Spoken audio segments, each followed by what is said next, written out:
రోజా ఇక సిద్ధం కా. ఎందుకంటే ఇక అటాక్ బిగిన్ అవుతుంది. ఆడుదాం ఆంధ్ర మీద విజిలెన్స్ నివేదిక. ఆ నివేదికలో ఖచ్చితంగా అవకతవకలు జరిగిపోయినాయి అంటారు. విజిలెన్స్ నివేదిక ఎప్పుడు కూడా ఏంటంటే కాగ్ టైప్ అనమాట. కాగ్ ఏముంటుంది, అక్కడ 10 రూపాయలు పెట్టి మీరు సరుకు కొన్నారా, అది 7 రూపాయలకు కూడా కొనొచ్చు మీరు కనుక బేరం ఆడితే అంటది. దాని ఆధారంగా కేసులు పెట్టరు, పెడితే 2G కేసు కొట్టేసినట్టు కొట్టేస్తారు. బట్ విజిలెన్స్ నివేదికైనా అంతే, అది 50 రూపాయలకి వచ్చేటటువంటి దాన్ని 30 రూపాయలకి కొన్నారు, 100 రూపాయలకు కొనలేదు, ఇట్లాంటి సహజంగా చెప్తుంది. అది వాస్తవంగా దాన్ని బేస్ చేసుకుని ఆ తర్వాత ఫర్దర్ ఇన్వెస్టిగేషన్ చేయించాలి. క్రిమినల్ ప్రొసీజర్లకు వెళ్ళటం ఇదేమన్నా చేయబోతున్నారా, వాస్తవంగా మహిళల జోలికి వెళ్ళకూడదన్నటువంటి కాన్సెప్ట్ ఉన్నట్టు కనిపించింది. విడుదల రజనీ విషయంలో కూడా ముందస్తు బెయిల్కి అడ్డుపడలేదు ప్రభుత్వం. ఇప్పుడు మరి రోజా విషయంలో మాత్రం పవన్ కళ్యాణ్ ఫ్యాన్స్కి అయితే తీవ్రమైనటువంటి విద్వేషం ఉంది అమ్మాయి మీద.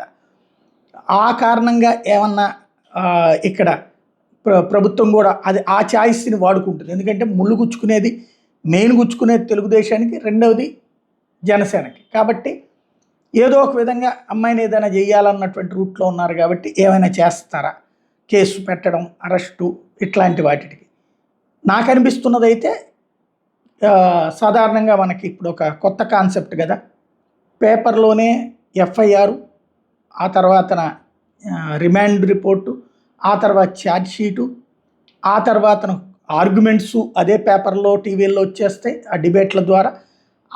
అంతా వన్ సైడెడే ఉంటుంది ఇదంతా. ఆ తర్వాత జడ్జిమెంట్ కూడా ఇచ్చేస్తారు వీళ్ళే. ఆ తర్వాత ఆ శిక్ష పడినట్టుగా కూడా వీళ్ళే వాదనలు నడిపిస్తారు. కాబట్టి సొసైటీలో ఇది ఒక కొత్త ట్రెండ్ వచ్చింది కాబట్టి ఆ రూట్లో చేసి వదిలేస్తారేమో అన్నటువంటిది. ఎందుకంటే అరెస్ట్ చేస్తాం అనేటంతటి సీన్ ఏముండదు దాంట్లో, చేయాల్సిన అవసరం పొలిటికల్ ఇంటర్వెన్షన్తో చేయాలన్నప్పుడు మాత్రమే చేయాల్సి ఉంటుంది. కాబట్టి ఏం చేస్తారో చూడాలి. బట్ రోజా సిద్ధం కా అన్నటువంటి పిలుపులు సోషల్ మీడియాలో వస్తున్న నేపథ్యంలో ఏం చేస్తారో చూడాలి.